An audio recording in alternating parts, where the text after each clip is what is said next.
que j'appelle de la liberté.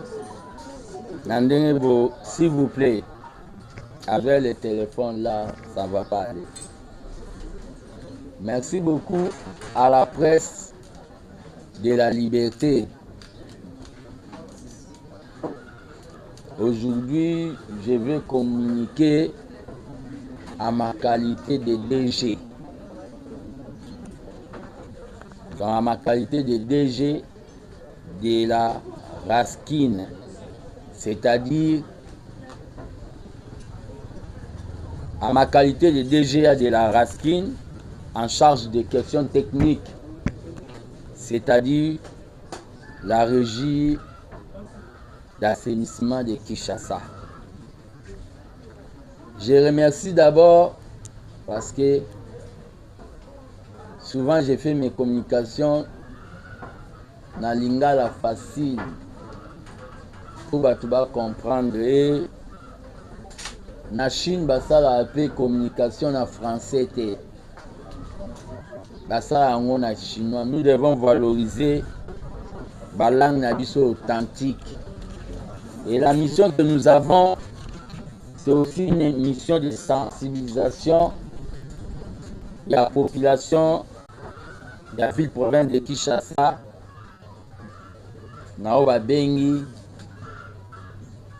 Makambo Etali, assainissement et salubrité. Je commencerai par dans abandon mélanger parce que les documents sont en français, mais pour ne comprendre mambo na zoloba, na oko taper na ndinga na lingala. Je remercie l'Éternel Dieu au apesaka pe asala na ngonga na ye. Personne ne l'impose le temps de faire quelque chose. Asala na ngonga na ye. Je remercie le président de la République, Félix Tshisekedi,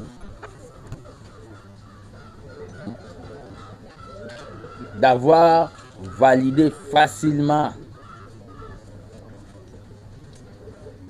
nomination d'Angaï où le gouverneur Daniel Bumba Lubaki, en concertation avec son vice-gouverneur Edi Yele Basalaki à ma personne. Donc je remercie le gouverneur Daniel Bumba Lubaki. Je remercie Batunyonso Bayambaki nomination Nangai avec joie. Oba Lubaki, Oba reconnaissaki combat Nangai de longue date. Je remercie.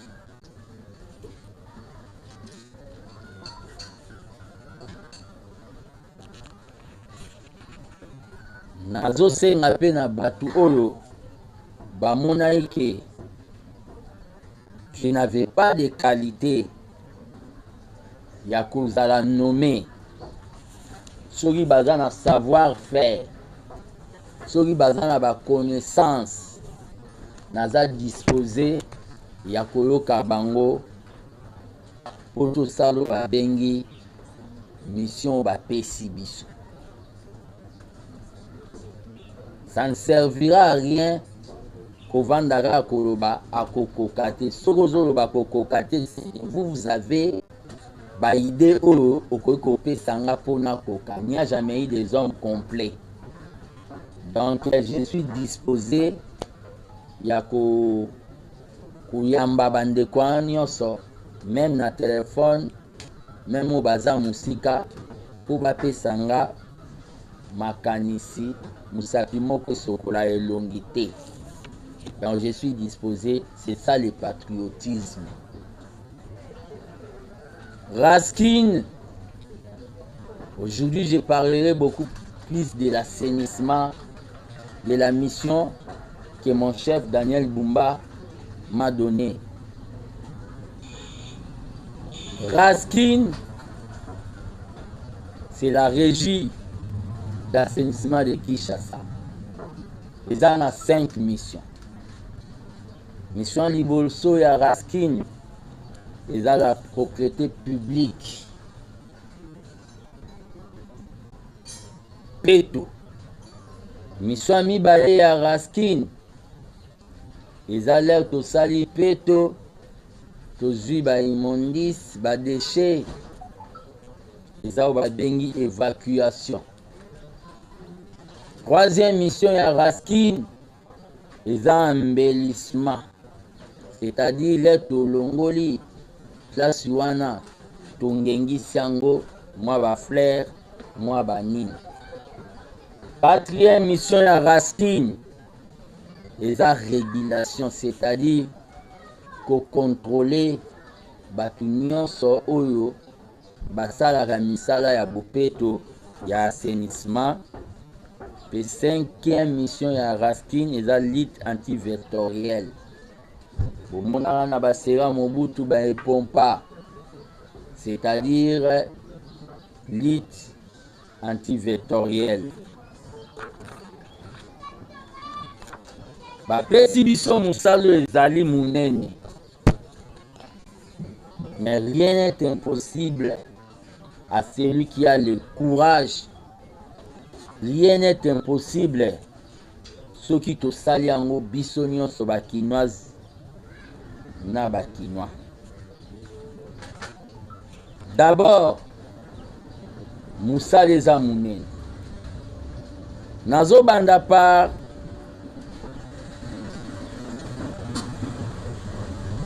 kosenga na badéputés provinciaux ya ville province de Kinshasa ba soutenir Raskin, ba appuyer biso po bazaka na Kinshasa comme ville, ba faire participer au babengi population na ba travaux d'assainissement, c'est-à-dire baza ils ont été élus, ba faire participer ba population ba base na bango na ba travaux d'assainissement. Et vous allez bien kitoko. Nazo senga na population kinoise bazongisa pas na slogan mais na pratique. Maloba oyo ezalaka seri ya un père moto na moto abongisa. Bazongisa yango. Nazo senga na ba jeune bazongisa système ya oyo babengi salongo. Déjà dans le moment où tozi ba fonction, la population est déjà impliquée. C'est-à-dire, nazo remercier batutu o ba benga kingai pour ba signaler nga ba poche ya o ba bengi ba immondis ba fulu. Nazo remercier batu o babenganga po na côté ya école Lodja. Nazo remercier batu babenganga po na kitoko place na Limete. Nazo remercier batu babenganga po na veni Kigoma Mweka na Lingwala. Nazo remercier batu babenganga po na croisement Itaga Mushi Wileri kan Lufungu la Lingwala. Nazo remercier batu babenganga po na Saut de Mouton Pascal école Luka.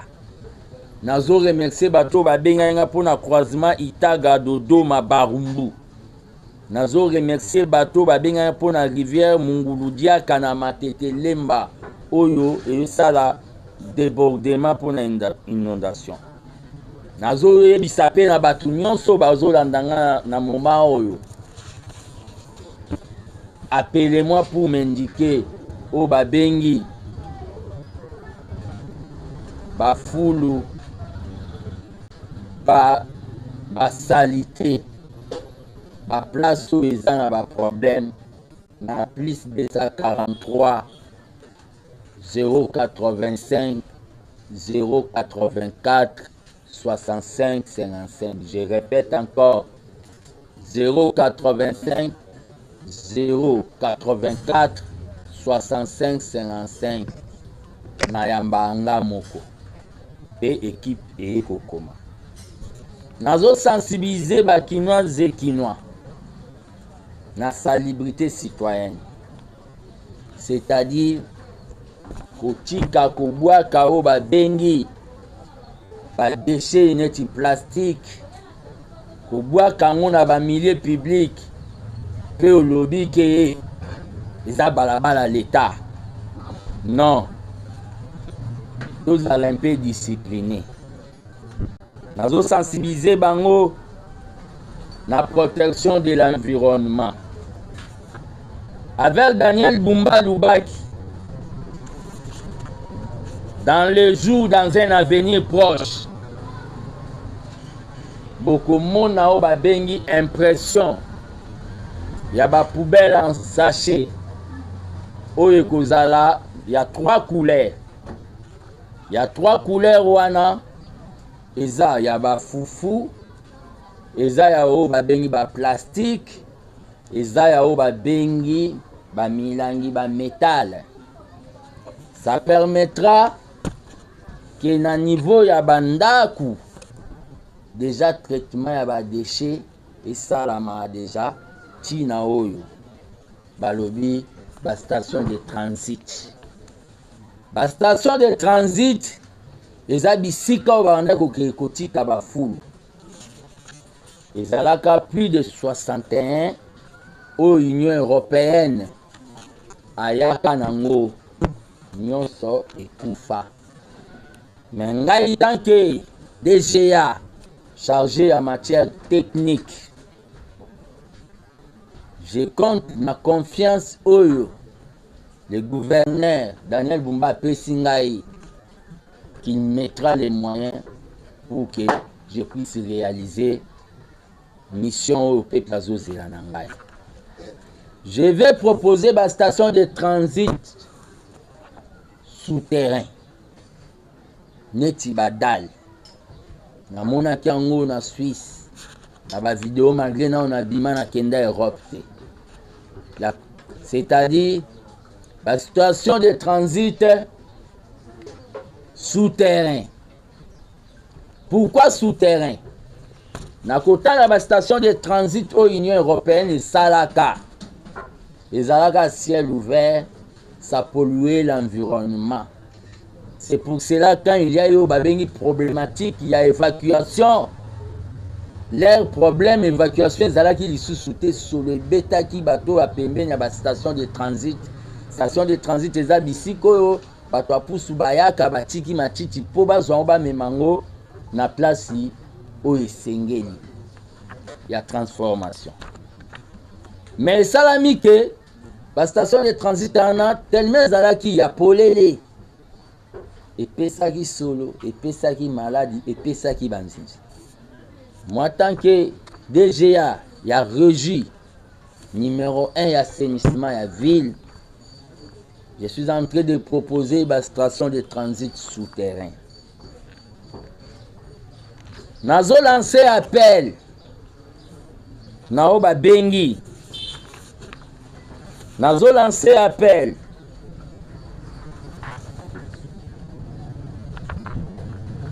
Na ba partenaires nationaux et internationaux.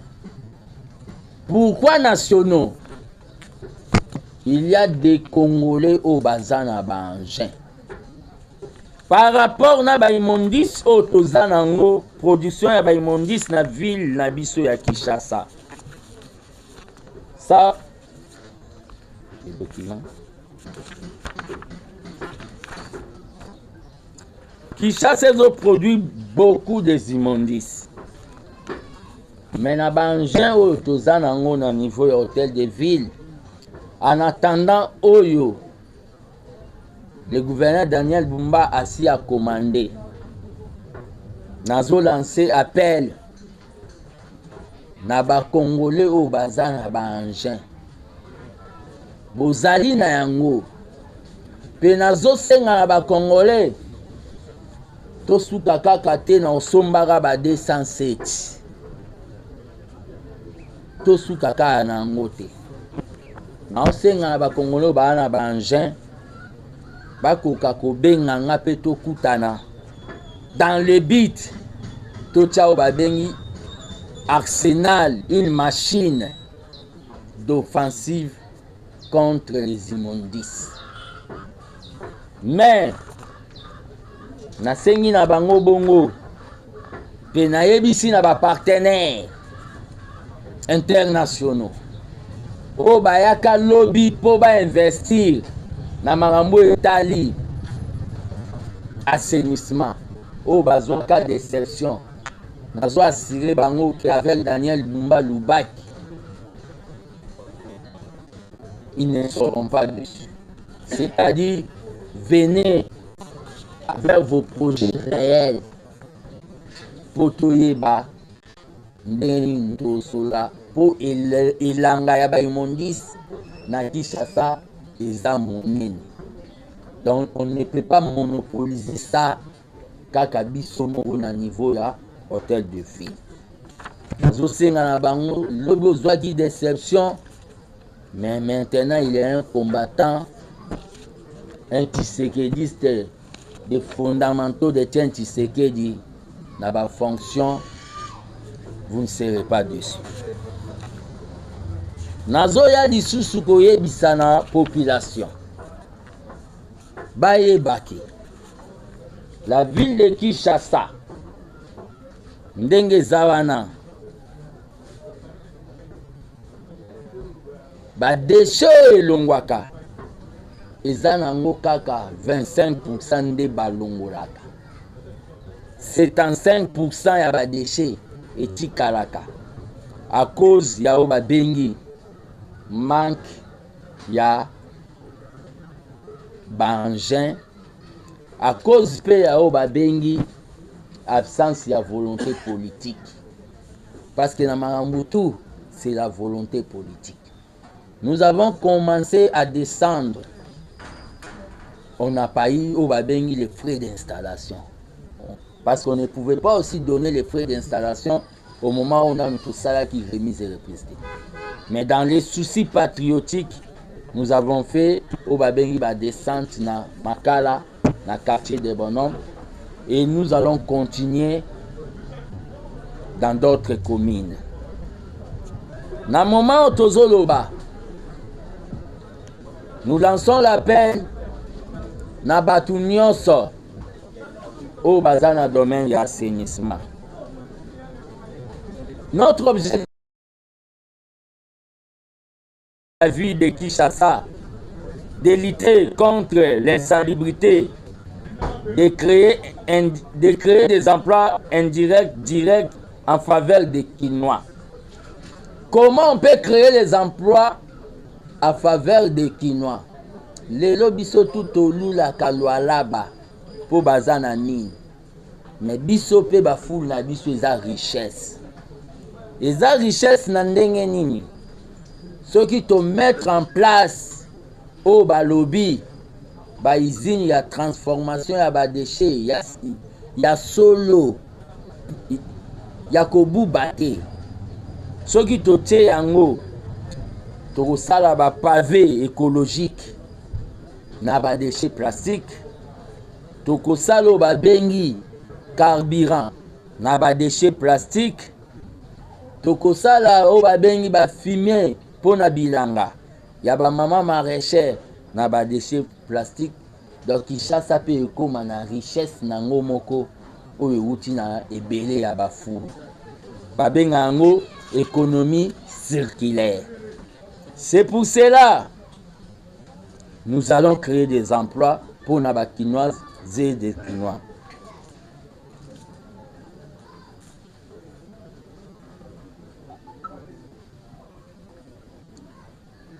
Dans un moment tozoloba, nous avons besoin de moyens matériels.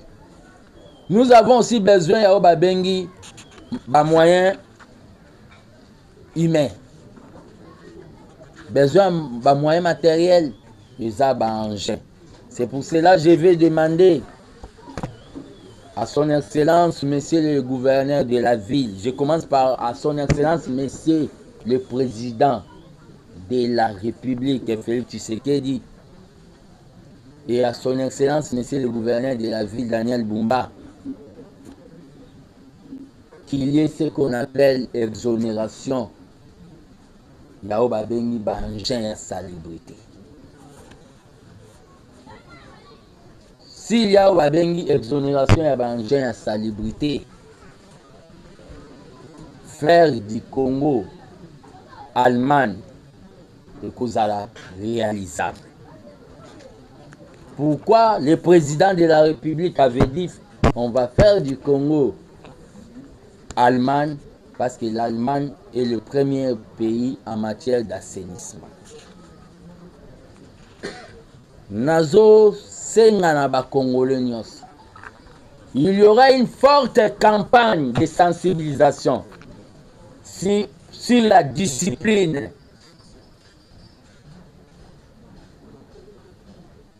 Kokoki ko bwaka oyo balobi ba déchet kilikilité. Après cette campagne de sensibilisation,